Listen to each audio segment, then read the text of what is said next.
40 celebration ng anibersaryo ng Kabataan Barangay.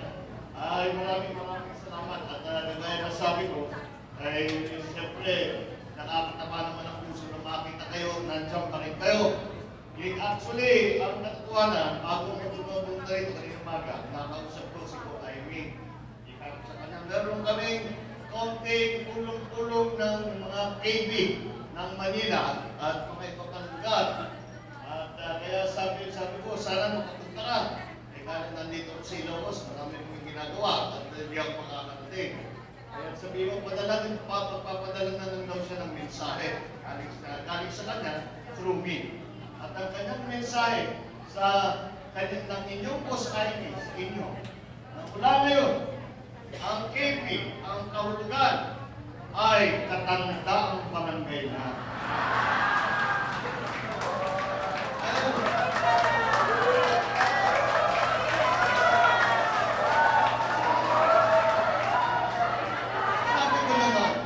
Sabi ko naman, pagbigyan mo naman kami, namimilit pa rin kami maging youth.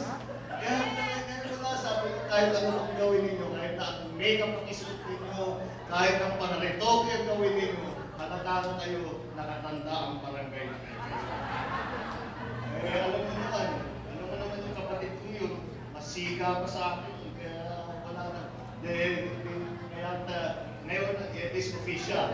KB stands for katanda ang barangay.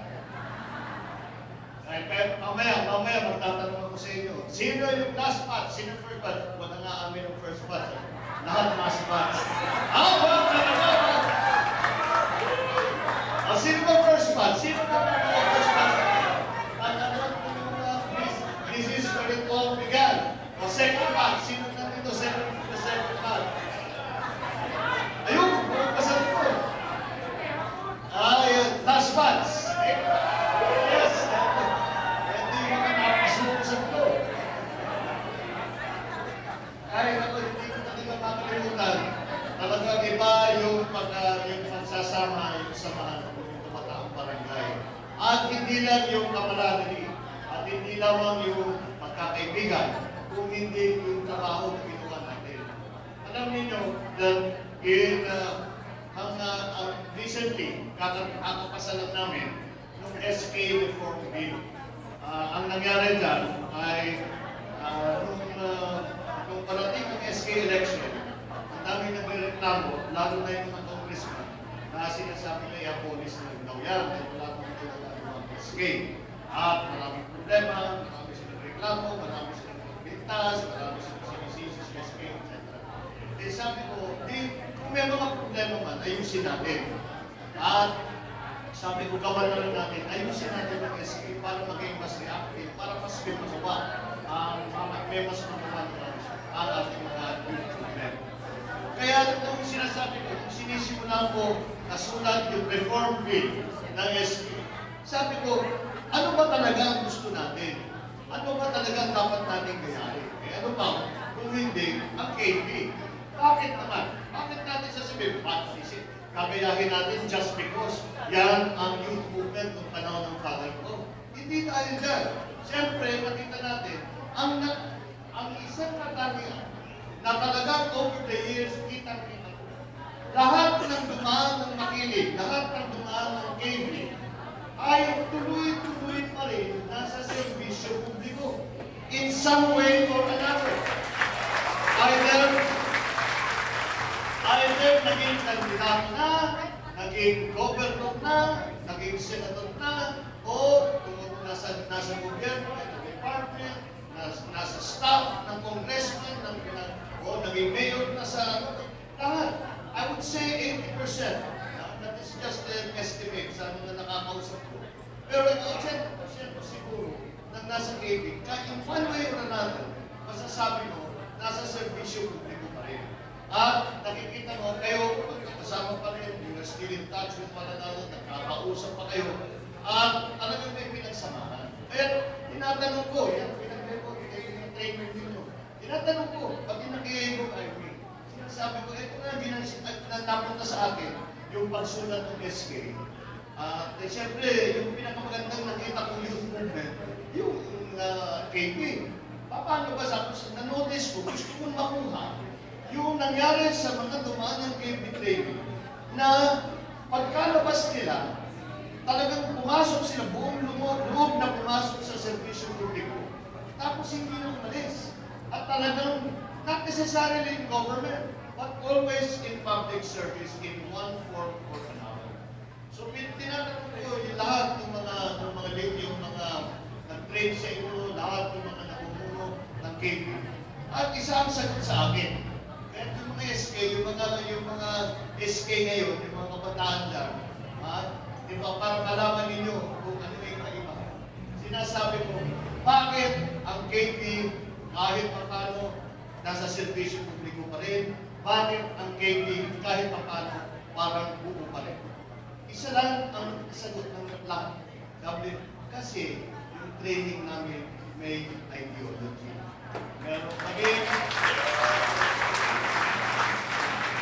Meron kami isang panindigan, isang paniniwala na pinagpatigil sa lahat ng aming ginagawa. Sa lahat ng servisyo na ibinibigay namin, itong ideolohiya, itong paniniwala, itong pagmamahal sa ating ng bayan, ay ito ang nagiging motivation namin, kaya pinapagpatuloy natin. At ito ang nakikita natin sa KB. So, kahit 40 anos na, 40 years is not a short time. And siyempre lang tayo, kahit paano pinakama pa natin kung where did the time go? Where did the time go? But nandito na tayo. And 40 years on, we are still working for the same thing. We are still working for the betterment of the country. We are still working for the ideology that we believe is best, or that will help our country the most, that will help our people the most. That is what parang nawala sa atin ngayon. Parang nawala sa atin ngayon dahil yung unang-una, yung SK, not to denigrate, not to downgrade their efforts, pero hindi seryoso ang gobyerno na talagang pakibayin yung youth movement, yung palakasin para marinig na lahat ang boses ng kabataan. Ang hindi kinikilala ang halaga ng boses at ng galaw at ng syaga at sakripisyo na magagaling sa kabataan. And it is not, that's why, although the SK was formed, it was formed, I believe, only in response to the requirement that we have a strong youth movement.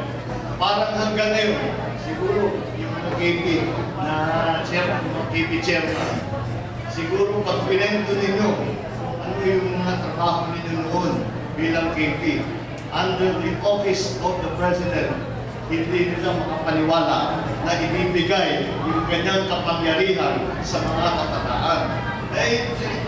But that was because my father clearly recognized the importance of the youth movement. Because he recognized that the energy, the ideas, the commitment, the passion, that sometimes kaming pag kami nakakatanda na, siyempre, lumalaho din yan, tawagan na, pero isa ako kabataan, talaga ramdam na ramdam. And it was his idea that we should harness that energy, we should harness that talent, we should harness that industry, we should harness that commitment and that passion. And that's why KB was formed. And he was right. Dahil makikita natin, very after 40 years, the organization remains strong. And most importantly, the organization remains true to its original intent. And that is to give voice to young people in the interest of public service and of nation building. Ilang beses na yung review nasa mga review. In the interest, in the public interest and of nation building. Hindi na natin naririnig yung ngayon. Kaya itong kampanya ko, bilang Vice Presidente, tinatanong sa akin, ano ang plataforma mo para sa gobyerno? Sabi ko, kung gusto nyo pag-usapan kung ano yung dapat gagawin sa presyo, kung ano gagawin sa iligan ng droga, kung ano yung gagawin natin sa agrikultura, pwede natin mag-usapan. Ngunit sa palagay ko, ang punong-tulo nito ay ang pagkakaisa. At nangyari sa atin dito sa Pilipinas, binaliktad ang gawain ng pamahalaan. Whereas noon, pinagsasama-sama, pinagbubuo ang buong lahat ng Pilipino. At parang napunta tayo sa isang lugar na sinasabi, kahit na tayo ay Ilocano, kahit na tayo Tagalog, Bicolano, kahit saan man tayo nanggaling, tayo ay sa puso natin, tayo ay Pilipino. Kaya kailangan natin tulungan ang Pilipinas. Kailangan natin gawin ang lahat para sa kapayapaan ng ating kapwa Pilipino. Yun ang dapat. At paano natin gagawin yun? Pagsunod sa ideolohiya, the Philippine ideology, which is something that we still are fighting for. A Philippine ideology that is appropriate for the Philippines, that is responsive to the needs of Filipinos and of the Philippines. Nakakaunawa kayo ng kasaysayan ng ating bansa. Nakakaunawa kayo ng political theory tungkol sa ating bansa. Nakita ninyo ang evolution of politics, lahat yan pinag-aaralan ninyo, with a commitment not to one person, not to one government or to one party. Ang commitment ninyo ay sa Pilipinas. And that is something we have to return to. Kaya lagi kong tinitignan, lagi kong pinagmamasdan, lagi kong pinag-aaralan. Paano nagawa yan si KP? Well, una-una, malakas ang suporta, Office of the President, the Office of the President, hindi lang sa pangalan, pero ramdam naman ninyo na talagang nandyan sa likod ninyo ang opisina ng isang Pangulo. Siyempre, nagre-report kayo kay Amy, diretso naman siya mag-report sa Pangulo. Kaya nakita naman ninyo na talagang very responsive ang inyong naging organisasyon. So, lagi kong pinag-aaralan, paano natin gagawin ito? At siguro panahon na maibalik sa ating mga leader, na maibalik sa kanilang pag-iisip, na huwag ninyong ginagawa yung kanilang ginagawa, na pinag-ahati-hati, pinag-aaway-away ang mga Pilipino para sa politika. Kahit na masakripisyo ang Pilipinas, kahit hindi maging maganda ang performance para sa mga Pilipino, basta para sa partido, basta para sa sariling kandidatura, kahit ano ang gagawin, pinag-aaway-aaway na tayo. Imbis na pinagsasama-sama, ay ito ay pinag-aaway. Kaya kailangan na natin palitan. Hindi siguro, alam na natin, this has been happening for the last mga ilang administrasyon dyan. Si President Erap lang talaga makita natin, talagang nagkaisa ang ating bansa. Yung mga ibang naging administrasyon, kita-kita mo. Imbis na intindihin ang kapakanan ng ating kababayan, ang iniintindi lamang ay ang politika. Yun ang kaya napaka-importante. Ito sa parang analysis ko, napaka-importante nung yung youth movement ng KB ay hindi dahil sa hindi tinuturo sa inyo ang KBM. Ang tinuturo sa inyo ay ideolohiya kung paano magservisyo sa bansa. At ito ay parang nawala na, hindi lamang sa taong bayan, kung hindi sa ating mga linulat. Kaya kailangan natin ibalik ulit. Kailangan ninyo ibahagi ulit sa ating mga kabataan. Hindi lamang sa kabataan, kundi sa lahat ng ating mga kababayan at lalong-lalo na sa ating mga leader na hindi magiging mas maganda ang Pilipinas. Hindi natin maaayos ang problema ng hinaharap ng bawat mamamayang Pilipino kung hindi tayo magkaisa. Dapat ang politika ay meron. Ngunit dapat pagkatapos ng halalan, isang tabi muna natin ang ating pamumulitika, isang tabi muna natin ang ating partido, isang tabi na natin ang ating sarili, at iuna na naman natin sa ating pag-iisip ang paano pagandahin ang Pilipinas. Ito ang inaantay ng ating mga kababayan. Ito ang hamon sa atin, siguro, dito sa darating na halalan.